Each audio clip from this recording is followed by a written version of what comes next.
Assalamualaikum warahmatullahi wabarakatuh. Kami dari kelompok 1 mata kuliah Ekonomi Industri dari program Studi Ekonomi Islam 7E. Baik, industri dengan studi kasus di mancanegara. Berikut profil. Assalamualaikum warahmatullahi. Nama saya Antika Fitri dari kelompok 1.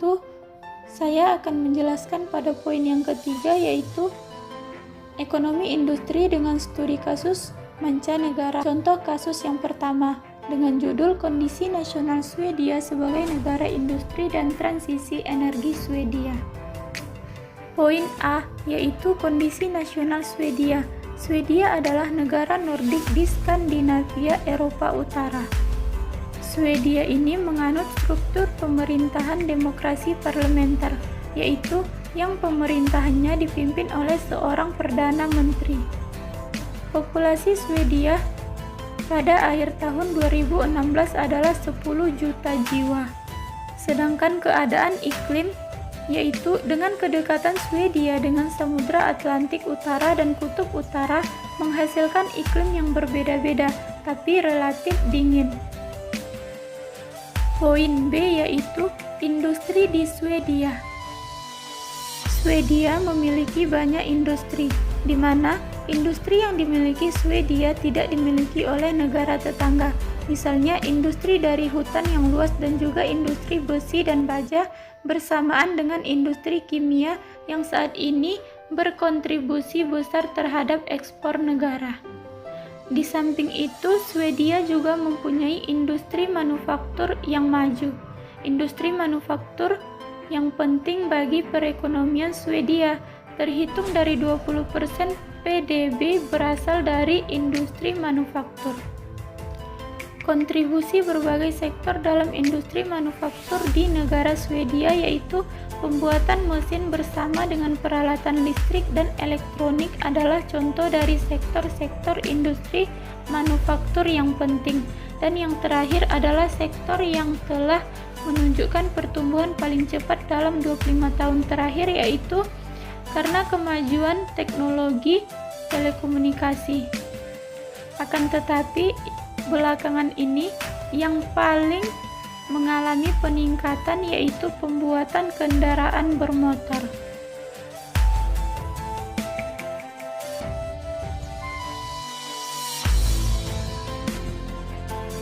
Bagian C, proses transisi energi Swedia.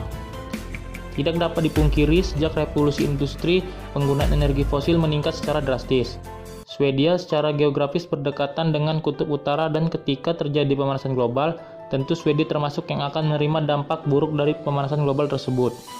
Swedia merupakan negara yang dikenal dengan transisi energinya, dari energi fosil ke energi terbentukan, dan dinyatakan cukup berhasil dalam penerapannya. Swedia memiliki perbedaan setelah memulai beberapa perubahan besar pada pasokan energinya. Negara ini tidak memiliki cadangan energi fosil dan menambah volume impor produk minyak di tahun-tahun setelah Perang Dunia II. Namun, Swedia menyadari bahwa ketergantungan minyak akan berdampak buruk bagi ekonomi negaranya.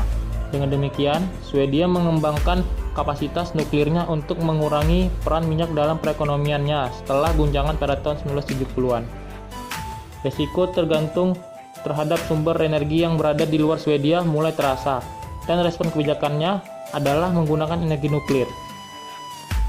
Pada akhir 1980-an, situasi ekonomi Swedia memburuk. Contohnya, defisit anggaran, neraca perdagangan yang menurun, pengangguran meningkat, pertumbuhan melambat, bahkan sampai memasuki resesi antara 1990 dan 1993.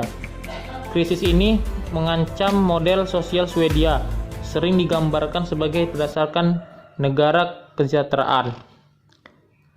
Maka untuk keluar dari krisis ini, Partai politik Swedia melakukan reformasi besar yang bertujuan menjadikan negara itu kompetitif secara ekonomi.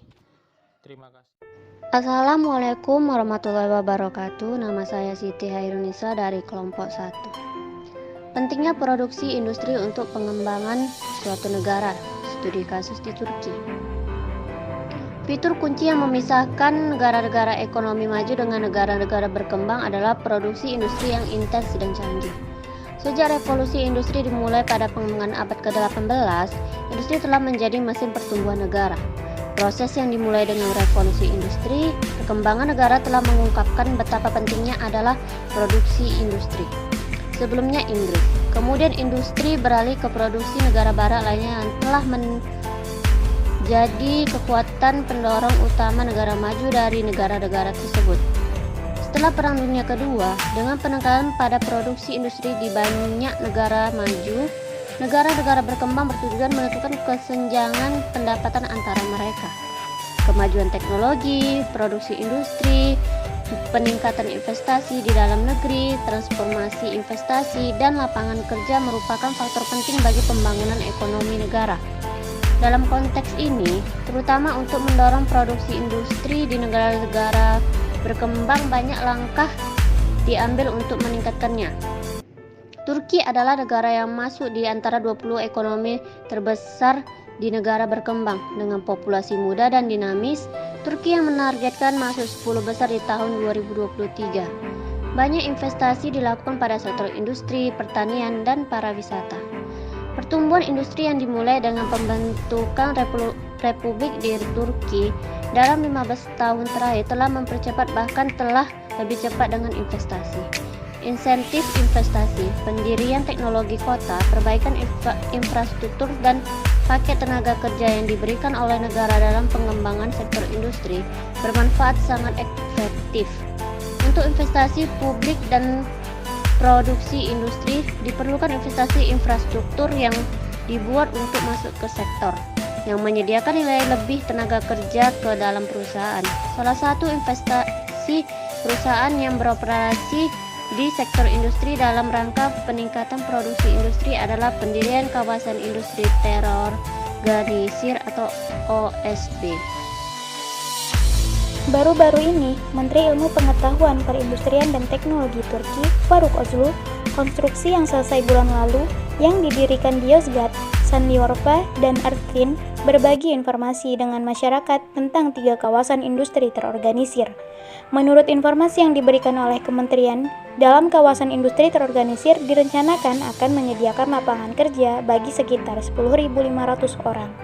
Dalam program insentif investasi bergerak di Timur dan Tenggara, yang kami bacakan sebelumnya, program terletak di Tarik Şanlıurfa mengingatkan bahwa di antara provinsi, Menteri Özlü menyatakan kawasan industri terorganisir di Kabupaten Siperek, Şanlıurfa yang didirikan pada 1 juta meter persegi akan selesai.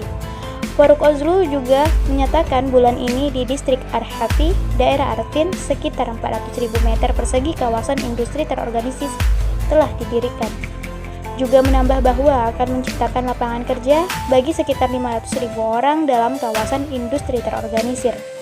Intinya, baik di negara-negara berkembang dan negara maju, peningkatan produksi industri sangat penting untuk meningkatkan pertumbuhan ekonomi dan kesejahteraan rakyat. Mengenai penyediaan pengurangan biaya dan pengkhususan dalam produksi industri, penyediaan layanan infrastruktur dengan produksi industri maju di daerah-daerah tertentu menawarkan kontribusi positif untuk meningkatkan produktivitas. Berbagai upaya telah selesai di 3 daerah baru-baru ini yang meningkatkan pangsa produktif industri dalam perekonomian Turki melalui pembangunan dan penyelesaian kawasan industri terorganisir di Provinsi Turki yang juga menyediakan lebih banyak lapangan kerja. Proyek yang selesai rencananya akan memberikan lapangan kerja bagi sekitar 10.500 orang. Pertumbuhan ekonomi negara dengan peningkatan insentif produksi yang diberikan kepada produksi industri akan meningkatkan lapangan kerja dan kesejahteraan warga, juga memberikan kontribusi terhadap kenaikan tersebut.